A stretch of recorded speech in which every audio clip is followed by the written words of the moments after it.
हाथ पर हाथ रख बैठने से हार होती है, बाहों की बल्लियों से ही नाव पार होती है। साथियों, आप देख रहे हैं बंसल आइडियाज। आज हम लेकर चलेंगे रीजनिंग का टॉपिक ब्लड रिलेशन, रक्त संबंध। साथियों, इस वीडियो को देखने के बाद आपको किसी भी क्वेश्चन में समस्या नहीं आएगी। बहुत ही इजी वे में मैं आपको बताने वाला हूं। चलिए टाइम को वेस्ट नहीं करते हैं।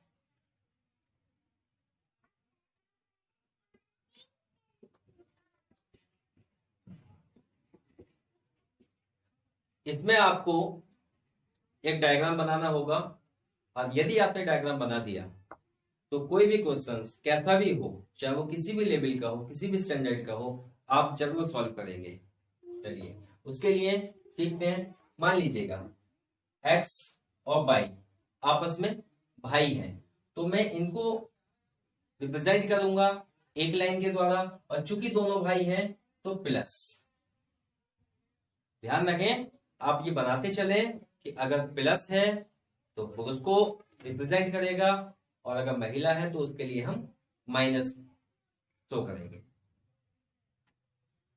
जिसका कंफर्म ना हो उस पे आप निशान ना लगाएं, ठीक है। अगर इनके बच्चे हैं तो नीचे वाली लाइन में आएंगे। मान लीजिएगा ए ये पुत्र है, बी ये इसकी बेटी है। अगर इनके भी बच्चे हैं तो यहां सी ये प्लस और ये डी माइनस, ठीक है। अगर मैं दो लाइन बनाता हूं, दो लाइन का मतलब है कि ये दोनों दंपति हैं, एक महिला एक पुरुष, दोनों पति पत्नी हैं। साफ साफ दिख रहा होगा। पति कौन है एफ, पत्नी कौन है बी। अगर यहीं से मैं चलूं ए एम, तो आप देखें के एफ का भाई है। इसका मतलब ये हुआ कि इनके पति का भाई या तो ये देवर होगा या जेठ होगा। ये इनकी बहन है, इसका मतलब इनके पति की बहन इनकी नंद हो गई, और इनके ये भाभी होगी।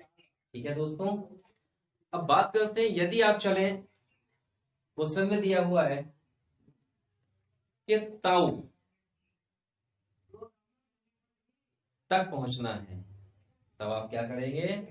पहले उस व्यक्ति के पिताजी तक पहुंचे, फिर पिताजी के भाई तक पहुंचे। डायरेक्ट आप ताई का या ताऊ का डायग्राम ना बनाए। अगर आपको मामा तक पहुंचना है तो पहले माँ तक पहुंचेंगे, फिर माँ का भाई बनाएंगे, तभी तो मामा तक पहुंचेंगे। डायरेक्ट भी आप कोई स्ट्रक्चर ना बनाए। 2 सेकंड 3 सेकंड ज्यादा लग सकते हैं, लेकिन आपका जो आंसर है एक्यूरेट आएगा। ठीक है, डायग्राम आप पहले बना लें। और एक चीज का विशेष ध्यान रखें, अगर पूछा है कि बी एफ का कौन है, तो बी एफ का कौन है? पत्नी है। अगर सवाल आता है कि बी का एफ से क्या रिश्ता है, ध्यान रखें, बी का एफ से क्या रिश्ता है, तो बी पत्नी है। अगर पूछेंगे एफ का बी से क्या रिश्ता है, तो एफ पति है। जिसके आगे का लिखा है इसका मतलब उसी को बताना है। अगर इसने पूछा के का क्या रिश्ता है एफ के संबंध में, के का, इसका मतलब के को बताना है। ऑप्शन दोनों मिल सकते हैं, तो ध्यान रहे जिसको पूछेगा उसी को बताना है। जैसे इसमें पूछा कि बाई का बी से क्या रिश्ता है, तो बाई कौन है? पिता है बी के। एफ के कौन हुए भाई? पत्नी के पिता, ससुर हो गए। जो संबंध माता से संबंधित हो वो मैटरनल कहलाते हैं, और जो पिता से संबंधित हो वो पैटर्नल कहलाते हैं। ठीक है, और देखें, अगर इनकी कोई बहन है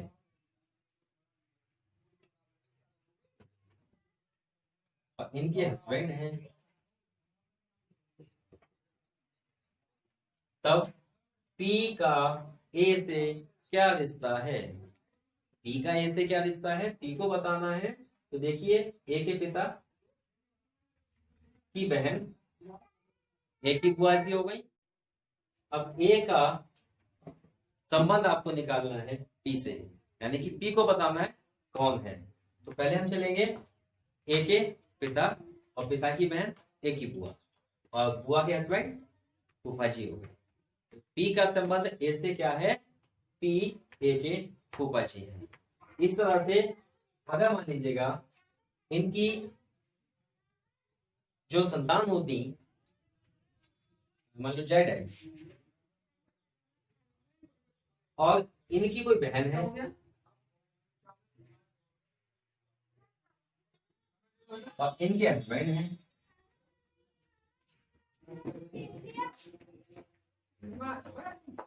तब अगर पूछे कि ओ का जेड से क्या संबंध है, ओ का संबंध बताना है, ओ को बताना है साथियों।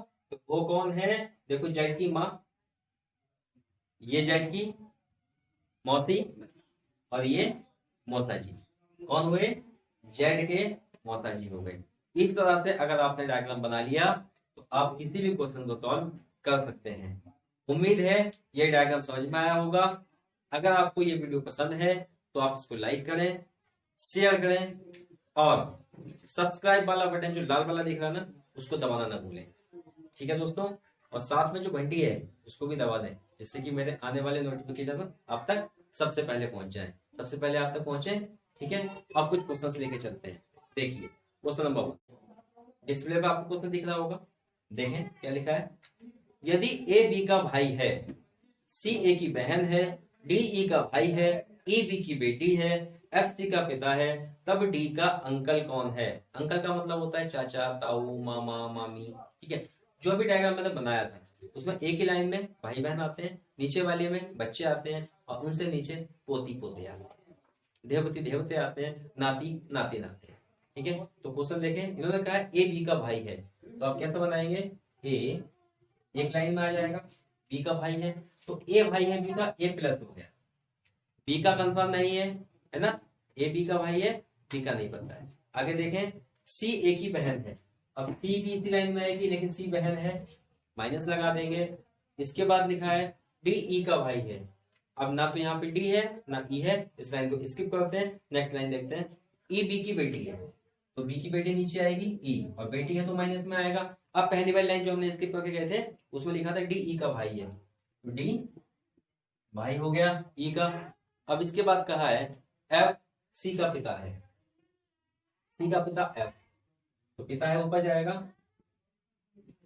ये आपका डायग्राम कंप्लीट है। अब ये डायग्राम खुद बोलेगा कि किसका किससे क्या रिलेशन है, आपको ज्यादा सोचने की आवश्यकता नहीं है दोस्तों। जल्दी से बताएं क्या पूछा, डी का अंकल कौन है, तो डी का अंकल कौन हुआ, ये तो पिता हो गए या माता हो गई है ना, और इनके जो भाई होंगे वही तो अंकल होंगे, तो डी का अंकल कौन हुआ, ए। ये क्वेश्चन आपका एसबीआई में भी आया हुआ है, तो आपका पहला वाला विकल्प इसका हो जाएगा, है ना, ए। चलिए डी का अंकल कौन है, ए, बस कुछ नहीं करना है। नेक्स्ट क्वेश्चन देखिए, ए बी की पत्नी है, ए बी की पत्नी है, दो लाइन से दिखाएंगे, एक लाइन से भाई बहन हो जाएंगे, दो लाइन से पति पत्नी। ए पत्नी है, ए माइनस, ये 100% प्लस होगा, हाँ वही 100% प्लस होगा। डी ए का भाई है, ये जो डी है ये भाई है ए का, तो यहाँ प्लस ध्यान दिखाएंगे। इसके बाद है पी तथा क्यू ई के बच्चे हैं, यहाँ तो है नहीं यार पी और क्यू, कोई बात नहीं, अगली वाली लाइन देखते हैं। जो कि डी की पत्नी है,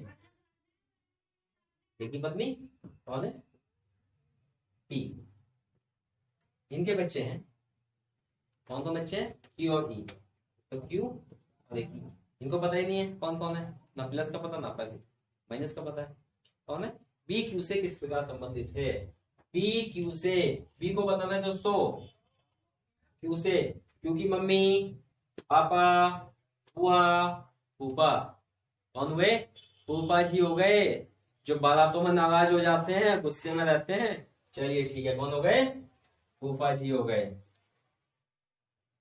नेक्स्ट देखें, अगर फूफा विकल्प में ना आए तो अंकल जी भी लगा सकते हैं, अंकल तो सभी होते हैं, मौसा, फूफा, मामा, चाचा, ताऊ, ये सारे अंकल होते हैं।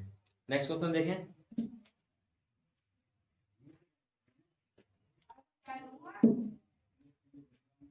एस बी का इकलौता बेटा है, एस इकलौता बेटा है बी का, बी ऊपर आएगा, बी को नहीं पता है, माइनस है कि प्लस है, ठीक है। इस तरह से आप डायग्राम बनाएंगे। बी आर से विवाहित है, विवाहित है, 2 लाइन बनाएंगे। अभी नहीं पता लग रहा कि कौन पिता है कौन माता है। एम आर की बेटी है, एम आर की बेटी है, तो बेटी है तो नीचे आएगा। अब दोनों एक लाइन में हो गए, ये कंफर्म, ये भाई बहन हो गए, ठीक है, और सगे हो गए। आर ए की दादी है, तो ए की दादी आर है, इसका मतलब ए और नीचे आएंगे, है ना, ये दादी हो गई। अब कंफर्म हो गया, ये प्लस हो गया, और ए इस वाली लाइन में नीचे आ जाएंगे। इसके बाद एस निश्चित रूप से ए से किस प्रकार संबंधित है, तो क्या हुआ इसमें, इन्होंने पूछा है आर ए की दादी है, इसका मतलब ए के पिता कौन हुए, एस हुए, और यहां से सीधी सी बात है, ए का नहीं पता है, बेटी के बेटा है, लेकिन ये कंफर्म हो गया कि एस निश्चित रूप से, तो निश्चित रूप से कौन है, पिता हो गए, जी हाँ, क्योंकि इनका जो बेटा, इनका बेटा होता तो ये दादी नहीं होती, ये नानी जी कहलाती, ठीक है। तो कौन हुए, एस निश्चित रूप से ए के पिता है, ठीक है साथियों। चलिए नेक्स्ट क्वेश्चन देखते हैं। पी क्यू और आर का भाई है, पी भाई है क्यू और आर का। अब ना तो क्यू का पता है ना आर का पता है कि महिला है कि पुरुष है। एस आर की माँ है, एस ऊपर जाएगा, एस माँ हो गई आर की, आर का अभी भी नहीं पता है। टी पी का पिता है, पी का पिता टी। अब सीधी सी बात है, पिता है और ये माता है, दोनों कौन हो गए, बिल्कुल ठीक कहा आपने, पति पत्नी हो गए। इसके बाद है निम्नलिखित में से कौन सा कथन निश्चित रूप से सत्य नहीं हो सकता है। पहला विकल्प है टी क्यू का पिता है, तो टी क्यू का पिता है, निश्चित रूप से सत्य है। क्यू टी का पति है, क्यू टी का पति नहीं हो सकता है, क्योंकि नीचे वाली लाइन में बच्चे आते हैं, इसलिए ये वाला विकल्प हमारा गलत है। विकल्प नंबर 2, विकल्प नंबर बी गलत है, ठीक है साथियों। उम्मीद है आपको ये वीडियो पसंद आई होगी। मिलते हैं नेक्स्ट वीडियो में, तब तक के लिए टाटा बाय बाय।